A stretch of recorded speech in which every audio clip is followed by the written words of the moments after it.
much, the moderator, Honorable Minister. Allow me to start by congratulating you upon being appointed as a minister in charge of persons with disabilities. Couldn't get any other better candidate other than you. My name is Osborne Singura, the Secretary, National Secretariat for Special Interest Groups, and I am here to speak on behalf of the Secretariat, but also on behalf of the Council for Persons with Disabilities. I want to start my speech by thanking the Chairman of the National Council for Persons with Disabilities, who has been very instrumental for the last 5 years in ensuring that we have this council every quarter. Honorable Minister, this is likely to be the last council for this old council.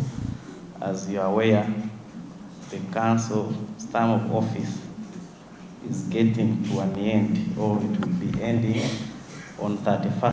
We thought it wiser as the council to come and take them through the capacity building as they start their term of office, because it's also one of the mandates of this council, but also it is very important for us also to work closely with local councils to get issues.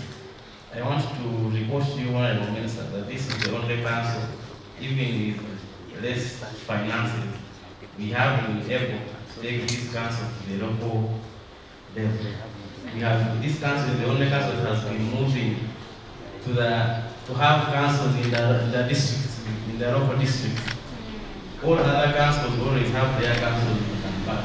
It's only this council has been moving, even when we have the issues to do with finances. This council has been moving to people, again, to bring the council closer to its people. And that's what we have been doing. And that's why we are here today, Honorable Minister.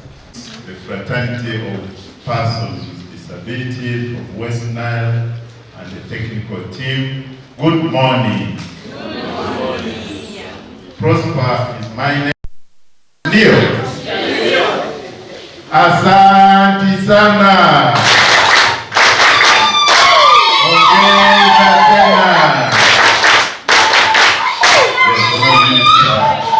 We are welcoming you to the United States of Western Nile, United States of America of West Nile. Minister, I'm excited to be here and want to thank the leadership of the council, led by Chairperson Yona, for giving me chance on behalf of the permanent secretary to be with you here. And I don't take it for granted. When you called me that you wanted the technical lead to be here, I took it in good faith, and indeed we made it here. Thank you so much, Honorable Minister. Can we clap for her? Honorable Minister, this capacity building session is very critical. However, where I sit with you and what you told us when you came from Chankwanzi, we shall only say that the council invested well when we see the fruits that will come from this meeting. So what are we going to wait for? One, if we see resolutions at the end, that these are West Nile resolutions, committing to work together to ensure that we amplify the voice of the person with disability, we shall gladly support you to ensure that that voice is amplified. When we see a petition from West Nile condemning a school funded by any government entity which doesn't have reasonable accommodation for our children with disabilities, and you say, when I went to Dreamland, I was empowered that partner, even if it is World Bank, even if it is which donor, is allowed to build a school without reasonable accommodation. We shall say the district service commissions, where we are supposed to have representatives to help us get jobs in the district, if they are not doing it, we have agreed as we leave Dreamland, as we live as West Nile advocates for disability, that if a member of the District Service Commission who is representing persons with disabilities is actually not representing them, then we make a petition to remove this person. You know? Because we can't keep crying there are no jobs for persons with disabilities when we have our own who is supposed to sensitize the what? The District Service Commission. There are some District Service Commissions, Honourable Minister, who have excuses that the qualifications required of the District Service Commission, that most people with disabilities in that district, they don't have the qualifications. How many councillors and districts have written to central government complaining and saying let's reduce the qualifications of persons with disabilities to be on the District Service Commission? We are here being empowered that when we go back, we make that petition. Before we leave this room, if you don't know how to write a petition, ask for a skill. What is the format of a petition?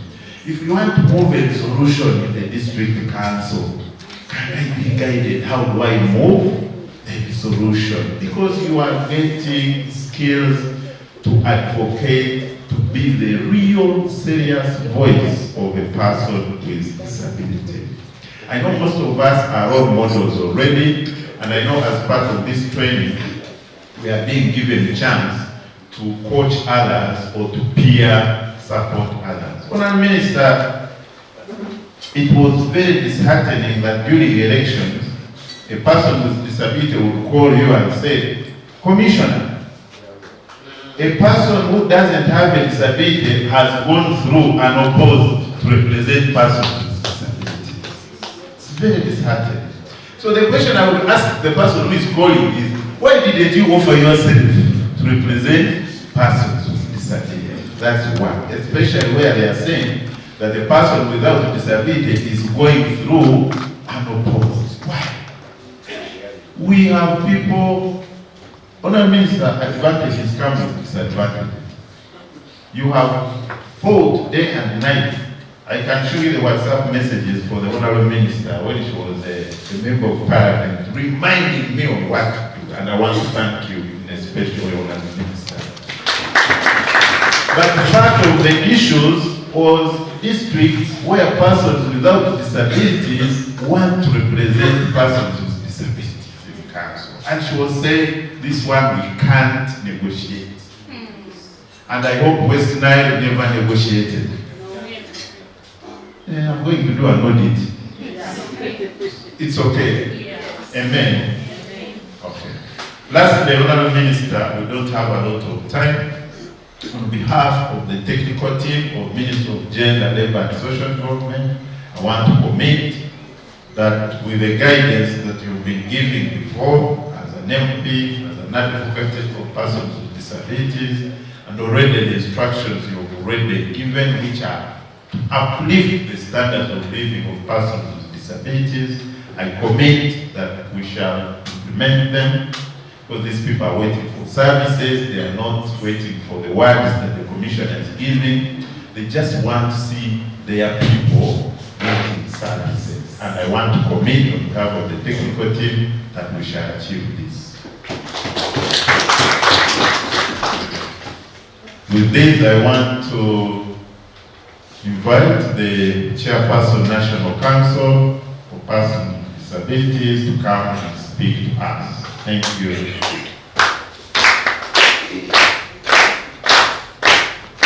I don't want people to know what I'm going to talk. Now this man, I don't know how he has known what I'm going to talk. I don't know why. I don't know that he has a magic, because me, every time I talk to him, I'm complaining. And so today, I said I'm going to West Nile to quarrel. Now he has, now not to quarrel, because now he has emptied my words. You should clap for him. Thank you very much. Honorable Minister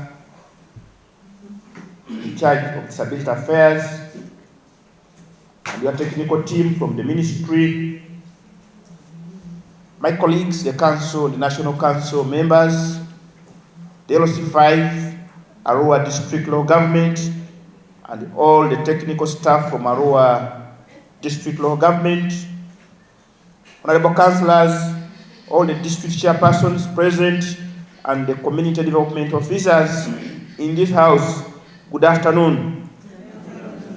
I'm happy to be here. Honorable Minister, the region that I like, that likes me most is West Nile.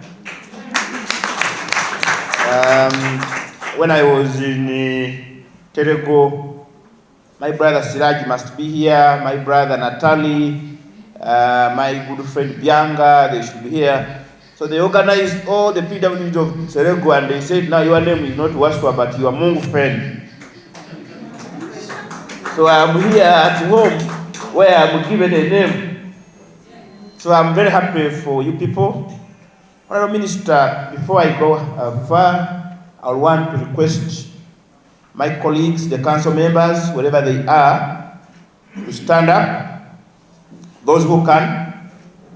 My good friend Menyahad was the MC. Do you have another microphone? Kindly move it a little bit faster. Let each member of the council has stood introduce themselves. We are doing this because Honorable Minister, you are interacting with this council for the first time. Thank you. First of all, thank the team of very intelligent, very hardworking men and women you have had, whom together we have moved the council for the last 5 years. So I want to thank you so much, my colleagues, for the support that you have given me as a chair to deliver on whatever we have delivered amidst very minimal resources that the council has had. Honorable Minister, I want to tell you that this is our last meeting, which was held on Monday. Our term has come to an end. The Secretary gave you a highlight of our achievements, but I think also from the political side, I feel that I have to brief you on a few. As you know, the Council for Disability by law is supposed to advise government, institutions, and the private sector on all matters relating to disability. And now that means that even the Ministry of Gender, where you are our boss, but we also monitor you and guide you where things have not gone well. That's why, Prosper, I struggle to call you my friend, because when things go worse, we are on his neck. When the things are good, we laugh. So I pray that Honorable Minister, the new council that is going to come, where they bring issues to you, don't treat it as though they are fighting you. For as long as those issues are substantive, kindly accept them, because they will be doing their work. You know very well that I hail from this place. I am married in West Nile, and this has always been my home. Before we interact with you, I first want to deliver a message from my ministry. You know, it is a culture as a government servant that you don't create your own words and speak. You speak for the government first.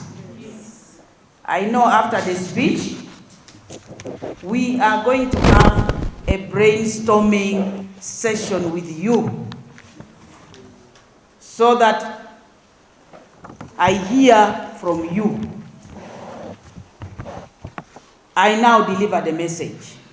The chairman and members of the National Council for Persons with Disabilities, development partners, government officials, the media fraternity, invited guests, ladies and gentlemen, in your respective capacities. I greet you all in the name of the Almighty God.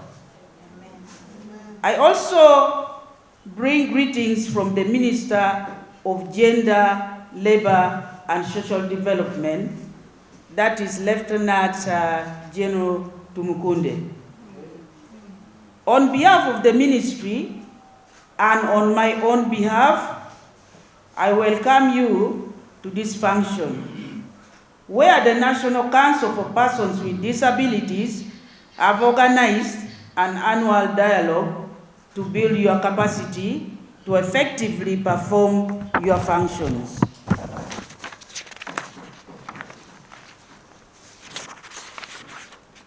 Ladies and gentlemen,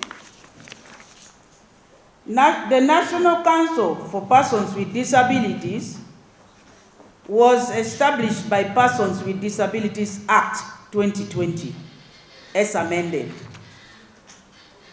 The Council is mandated to perform, among others, the following functions.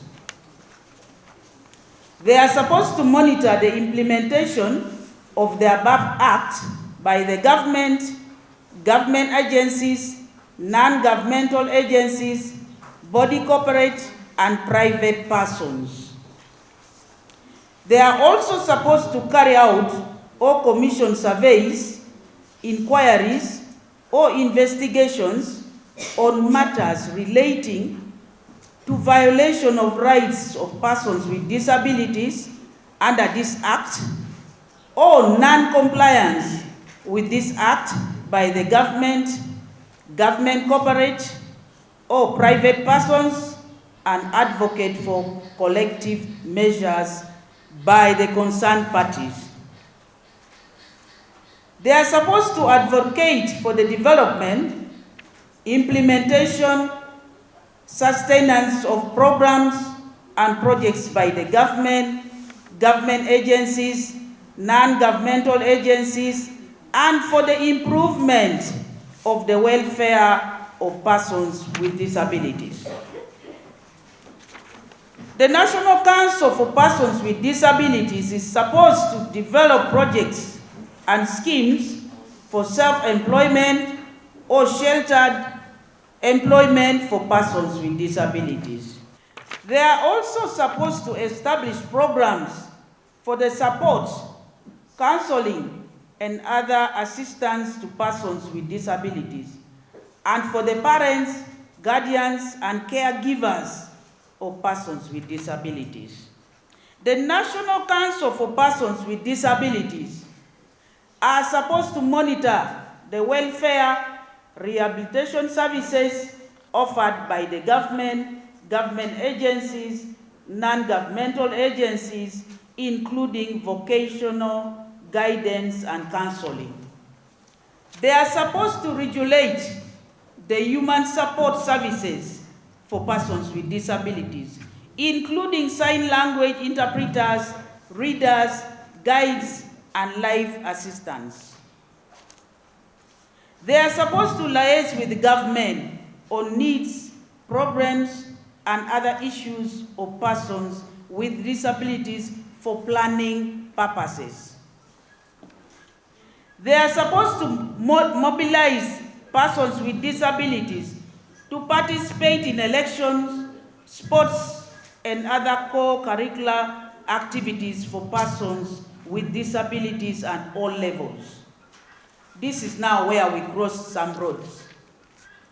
You find a member of persons with disabilities, a member of a national council wanting to contest at the lower level as a councillor. At the same time, this person is supposed to supervise the election of these people. Isn't that a conflict of interest? Isn't that a conflict of interest? So, if you are a councillor, you are not supposed to be appointed as the chairman Disability Council. Is it correct? So we have to put a clear cut in some of these laws. We have to come out with regulations which is very clear. One man for one job. Not so? Section 2 of the Persons with Disabilities Act 2020 provides for the National Council for Persons with Disabilities to confirm whether a person has a disability when such a question arises. I heard the chairman here lamenting about it. Madam Minister, the other area where we have done work was around inclusive elections. We worked closely with the Electoral Commission to ensure that the electoral process was more disability inclusive. And as you may have noted, in this last concluded elections, there was some improvement in the electoral process. We still, however, have a challenge of non-disabled people taking advantage of the poor state of persons with disabilities. So they come, you get a fellow with one finger, you get a fellow with a bald head, you get a fellow who only gets a stick when they are coming for election. When they go through, they throw away the stick. But because they have money, they have been able to infiltrate the electoral structures. And as you are aware, Honorable Minister, once the Electoral Commission gives you that this is a voter, then you cannot deny them. So you realize that the spaces that are occupied by people with disabilities are being taken by the non-disabled people. And this is something that we condemn as a council and should be condemned. Now, who has stopped you to exercise that duty? It is you, the National Council for Persons with Disabilities, to issue directive from above to the District Disability Council or to the sub-county. I've had a case whereby non-disabled are contesting to take positions of persons with disability, especially the elective positions. I've had a case in in Kotido. The case came up to Secretariat here, NRM Secretariat, NRM wrote to Electoral Commission. Electoral Commission said these people are disabled, and I didn't see the National Council intervening in this case. And as a result, they went for election. I don't know whether it was fortunate or unfortunate, they lost the election. So the right critical people came on board. I think that was God's work. So National Council for Persons with Disabilities, especially the new members that I'm going to appoint, are supposed to be a vibrant groups of people that will act fast on problems are facing our people. The other challenge we have faced, we have advocated for the employment of people with disabilities. This has been on paper. And even where, and now here what I'm going to say has earned me hatred. And me, I have told people, when I die, one of the causes of my death is my mouth. I don't know which other disease, but my mouth is one of those that will cause my death. So we claim to be employing disabled people, but we employ them only at lower ranks. There are very few disabled people who are employed at senior managerial level. Madam Minister, this is where sensitive decisions in institutions are made. Now they are made when they are not disabled people. So even when they employ you at a junior level where you are only the recipient of instructions, but you don't participate in making what? Instructions. The challenge we have had, Honorable Minister, is that even in arriving at that, some disabled people are compromised at the expense of their own. That's why that we have people representing us on service commissions, people representing us at all levels, even at a time of making decisions of employment. But because of the compromises that happen, you find disabled people at the periphery. And this is something, Honourable Minister, which you have found as a challenge as a council, and I want to report to you that during next term, the next term of the council and your office is something you have to brainstorm and to create a think tank around and see how best do we have more disabled people taking part in senior management decision, being part of the senior management. Of course, it comes with experience, knowledge, and skill, but we also have some who already possess, so why don't you give them? I urge you to inform persons with disabilities to access these services to support their affirmative action. For example, we have 15% of government procurement budgets, which are reserved for special interest groups, including persons with disabilities, as mandated by the PPDA Act and as amended in 2021 and also 2024.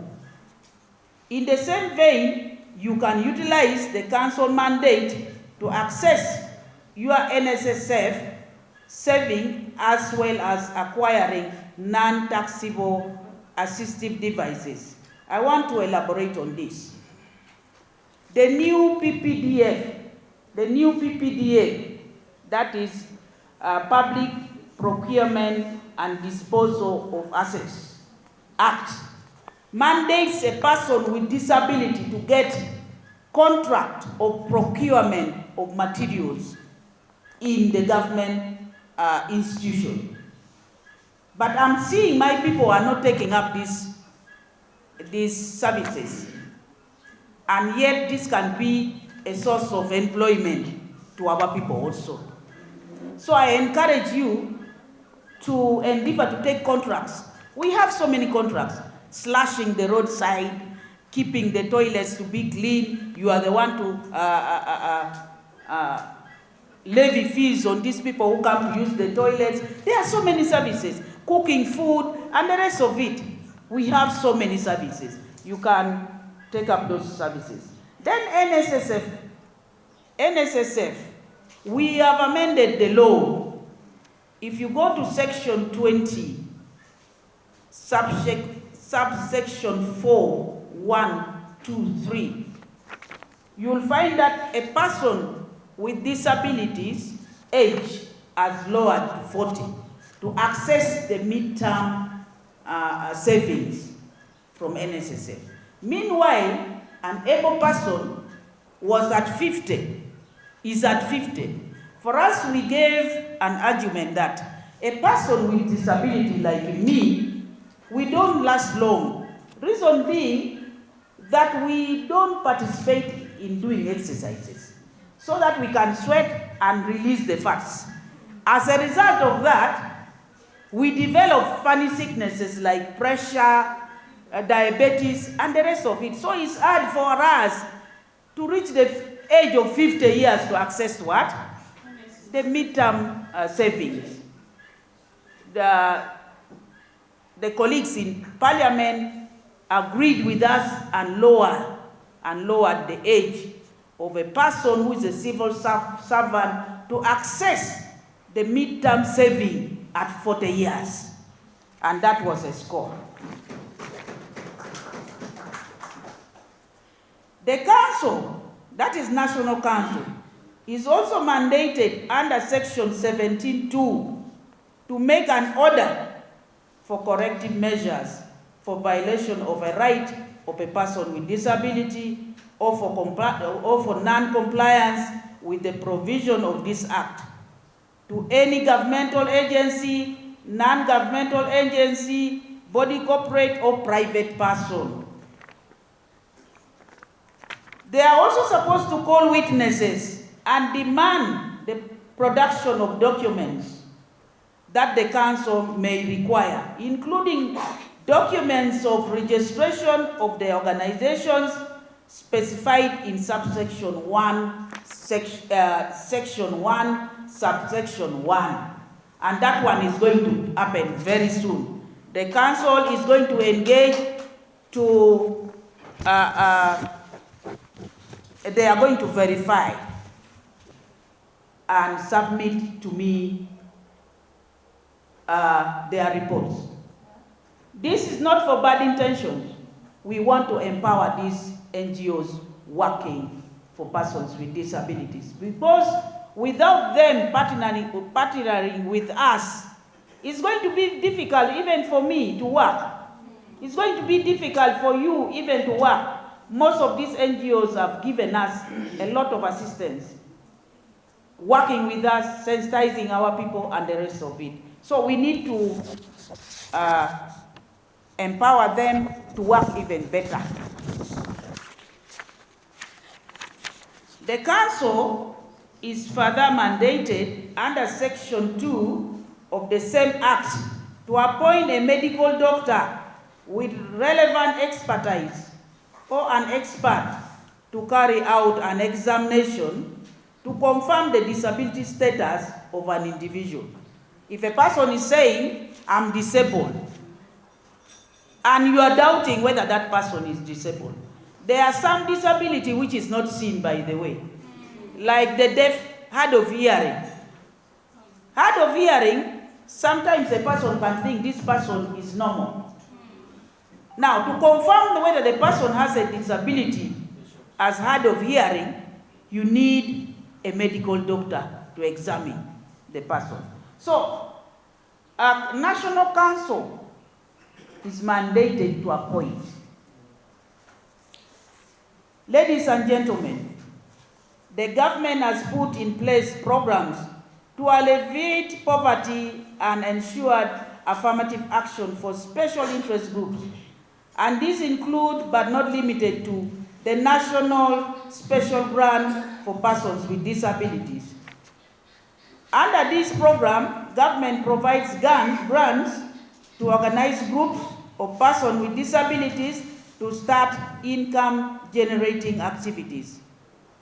All persons with disabilities are encouraged to join these groups and benefit from the grant. In the new guideline to come for this new financial year, councillors are going to be ex officio in the steering committee of the special grant at all levels. This will enable them to perform their oversight duties from an informed point of view. I have muted this one purposely. I've already discussed it with my technical team, those of Prosper and this other remaining one in Kampala. Councillors must be on the board and begin to trace who are these groups that have been selected to benefit from the grant. I've been a councillor myself at KCCA for close to 20 years. At my time, I was a member. I was an ex-official in the steering committee of the special grant, and I would follow how this group were identified from down up to the last bit. We have discussed with Prosper that the two councillors plus the chairman Disability Council have to append their signatures in all the forms that will come to the ministry. In this one, we want to close the gap of technical people. You are here today. It is good you have come here. In this regime of mine, if you used to eat this money, close your mouth now. Because it's going to be a very tough time with me. I love the way you are. I thank you for helping our people, for working so hard to bring them at this level. But things have been going wrong. Yes. Just last week, I received a phone call from Omoro. The CDO of Omoro, called Akelo Grace, Lucy, has told all the groups that on the day of receiving this 5 million from the bank, we need some group who are rearing chicken, 500. Those one who are rearing pig, 2 million. Then those one who are rearing goats, 800. It's supposed to be removed from there, the 5 million. Then I asked, where is it written, which guideline? Because I have the guideline. The money for administrative cost for this technical team to run around to generate this form is already at the district. Why are they encroaching on the 5 million? These are going to be very tough, and I want this message to go across the country. Already, this money is very little. Again, you want to encroach on this money, and you never know what the president will say when he will receive the message that the technical team are stealing this money. They might withdraw this grant. If you can remember, the money for youth has already been withdrawn and put on PDM. The money for women has already been removed. It is put on PDM. Now, the one for persons with disabilities. When you continue and you, the councillors, are looking at these people eating this money, it can be withdrawn. This is the only money that can make you look visible on the ground. You, the councillors, this money is going to make you look visible on the ground that you are working, because you are busy identifying who to benefit from this grant. So that is the purpose of putting the councillors back. And another purpose is for you to report to me directly. Because this technical team are reporting to the PS. They are reporting to Prosper. I want my lineup also. I want my lineup. I will be receiving reports from the councillors that this money is going to the right group. If it goes to the wrong group, my first blame will go to you, the councillors.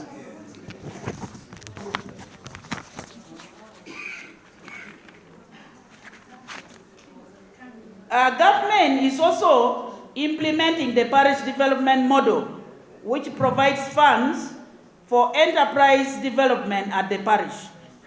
So persons with disabilities have been allocated 10% of these funds, an additional 500,000 to cater for any related expenses.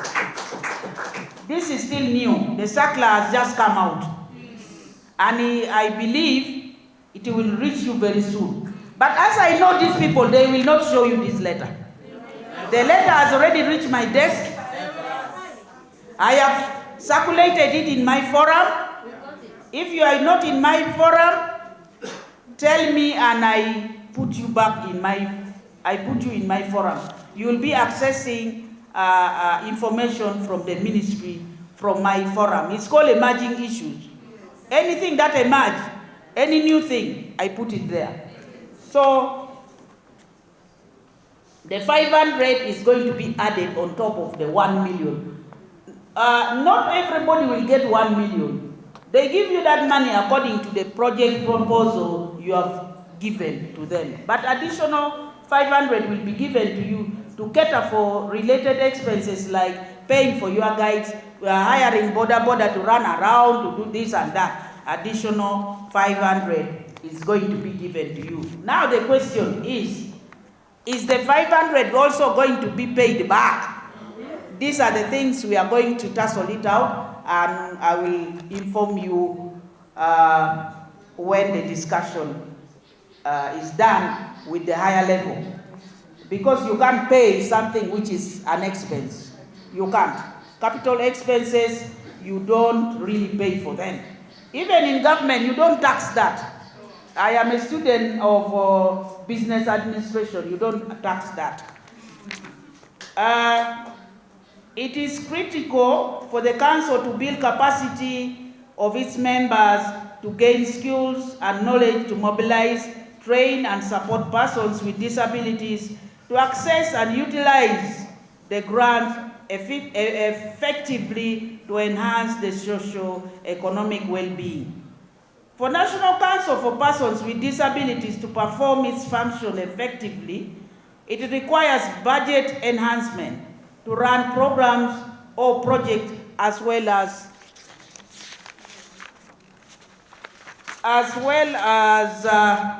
conducting its oversight mandate, that is monitoring and compliance as well as issuance of corrective orders.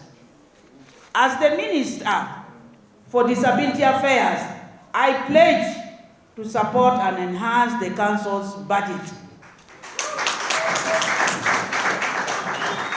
Last Friday, I met with the World Bank. The whole of my ministry under the leadership of General Tumukunde and the 5 other ministers, we met the World Bank. Much as they have come for the GROW project, I muted my own interest also. And I said they should create a parallel program specifically for persons with disabilities. And the executive director of World Bank invited me for a meeting with her, and we shall go in a team with Prosper, Yona, with a well-written talking points. And I believe a program will be given to us. And this program, if it is given, it is going to be run by the new National Disability Council under my supervision. Ladies and gentlemen, as I conclude, allow me thank all the partners that have rendered support towards advancement of persons with disabilities. I further extend my gratitude to the Council leadership for organizing this workshop to build capacity of the newly elected leaders, and I now take this opportunity to officially open the workshop for God and my country.